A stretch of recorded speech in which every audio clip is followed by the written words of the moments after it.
Hi everybody, welcome to my channel, Healing and Awakening with Nina Itzel.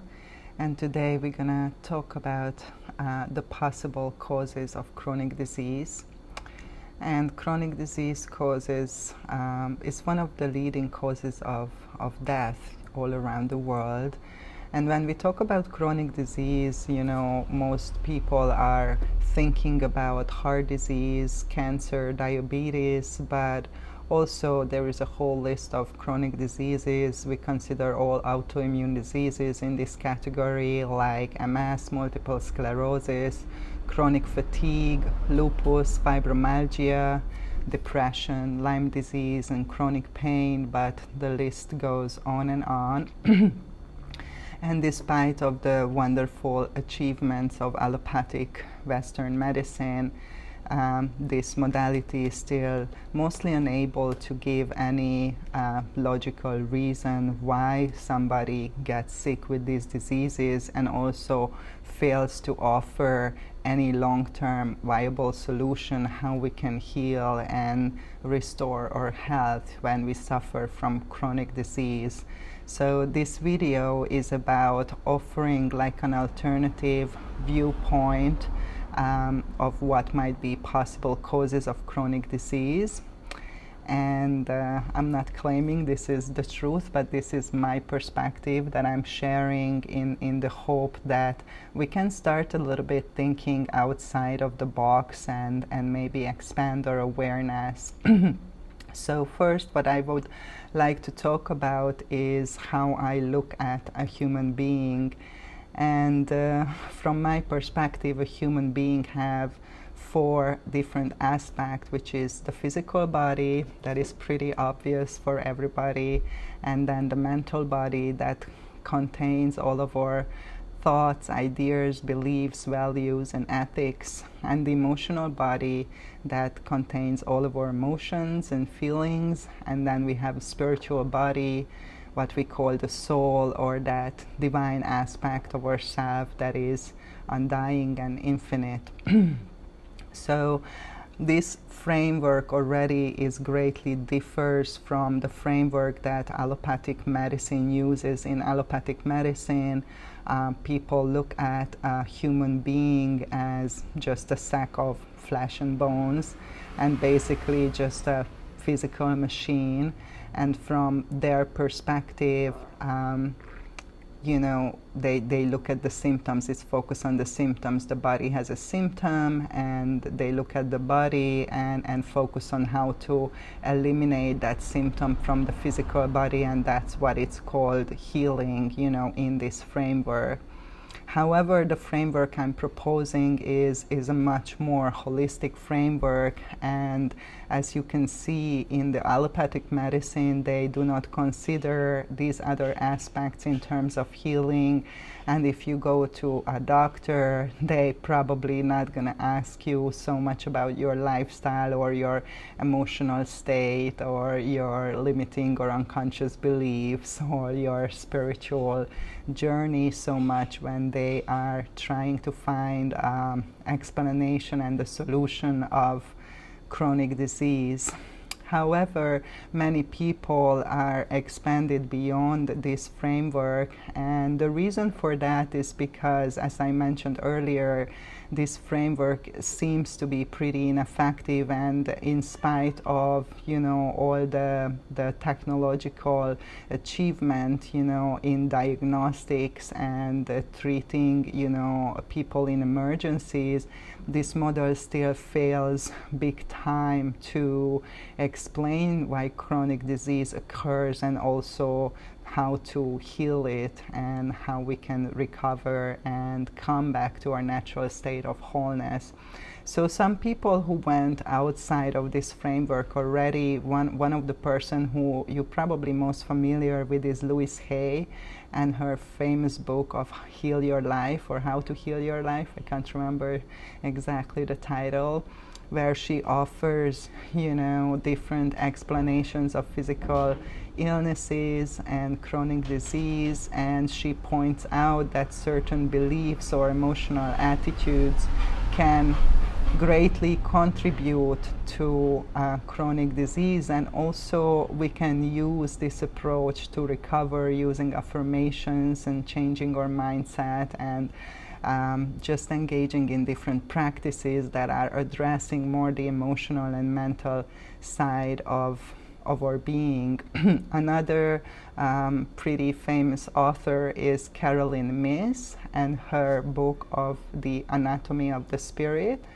And she also connects, physical symptoms with, emotional states and belief systems. And also she even expands into the spiritual aspect of the self and brings a very comprehensive, holistic framework for us to understand deeper chronic disease and how to heal ourselves. Both of these authors and myself as well, we agree that you can heal yourself from any kind of condition or disease, and how to do it is maybe, this video will offer you some insight and some starting point where you can start on your holistic journey. So as I mentioned earlier, the allopathic medicine has a lot of advantages and benefits. I myself have an allopathic doctor who I sometimes consult with and use for diagnostics, and I'm not against allopathic medicine at all. I just think that it's a pretty incomplete framework when we look at human being, and human being is much more expansive than just a sack of flesh and bones. And when we talk about illness and disease, we have to consider, these aspects. So in the recent years, maybe the last 50 years, holistic medicine gained a lot of popularity, I think, first and foremost because a lot of people get frustrated with allopathic medicine and how it doesn't offer any long-term solution to their conditions. And these holistic frameworks are not really new. For example, traditional Chinese medicine or Ayurveda, that is coming from India, and it's practiced for thousands of years, actually much older than allopathic medicine itself, also have a holistic framework, and they accept and acknowledge that we are more than a physical body, and we are energetic beings and spiritual beings, and we have to consider, these aspects in terms of healing and well-being and health and wholeness. So holistic models offer a more expansive point of view and reasons and explanations of disease, and they go beyond the physical body, and they consider the mental part, belief systems, for example, or mental conditioning, the conscious and the unconscious, both, and also emotional well-being and the role of emotions that they can play in terms of our health and also in disease. However, a lot of holistic models still don't consider or address the spiritual side of us, the spiritual aspect, what we call the soul.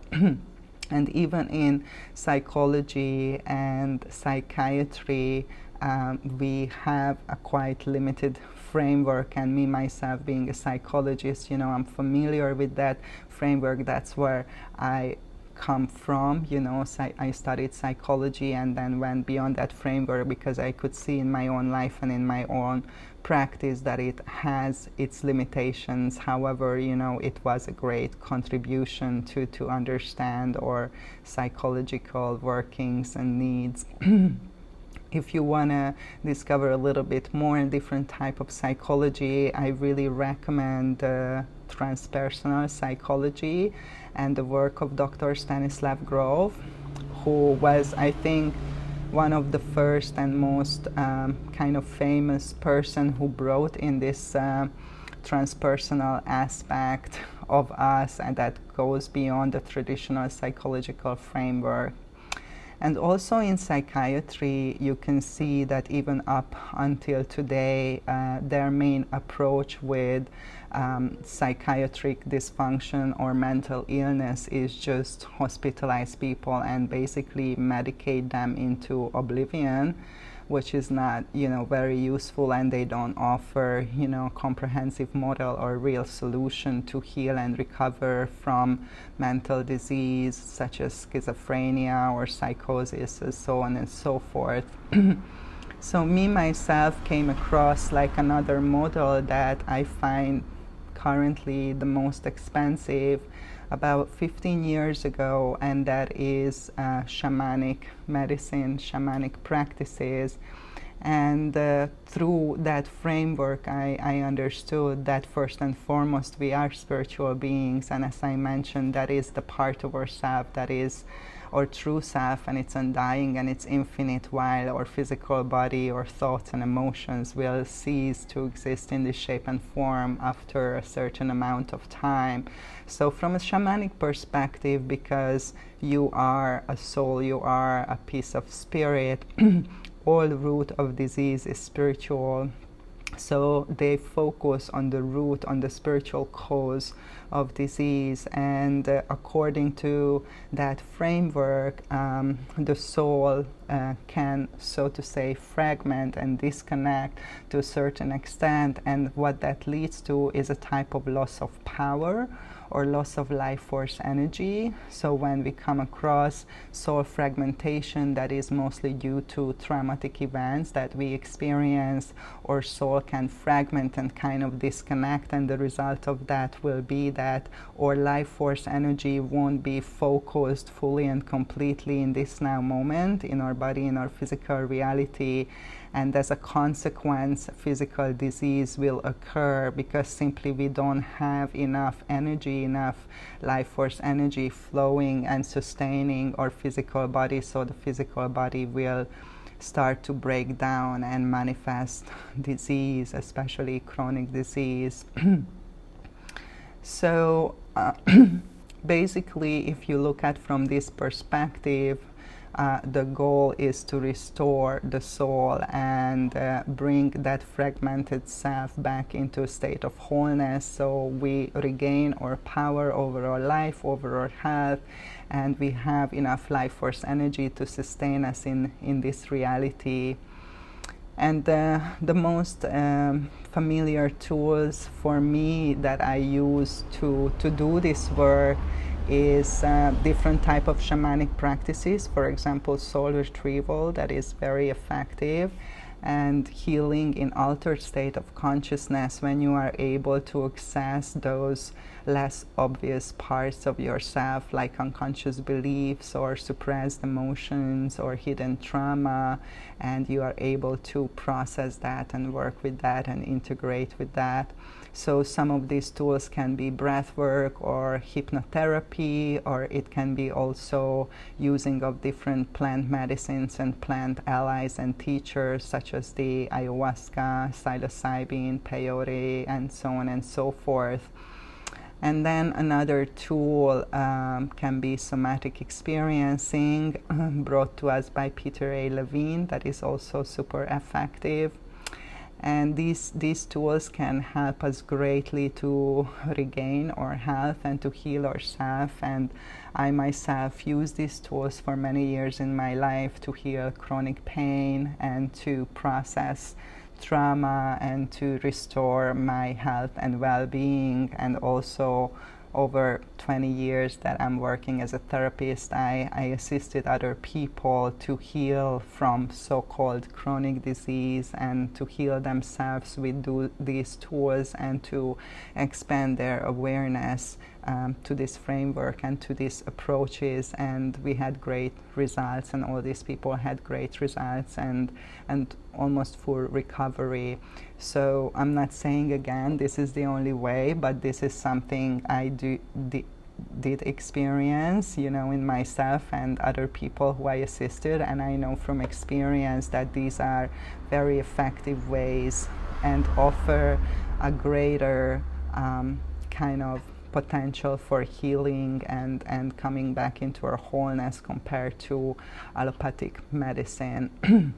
So really, from this perspective, the goal is to release stuck emotions that we suppress during our lifetime and process unhealed trauma that we still carry, or it can be ancestral trauma passed down through our family lineage, to change our perspective and work with limiting belief systems and transform them, and to integrate our fragmented self and come back into our natural state of wholeness, and to create a state of equilibrium, sorry for the barking, of equilibrium and balance between our body, mind, heart, and soul. So what I would like to leave you with is to consider this approach and this framework, and if you are interested more in this topic, please check out my other videos on YouTube, and remember that mind is over body, but ultimately the soul is the boss. So if you like this video, please like and subscribe to my channel, and have a wonderful, magical day.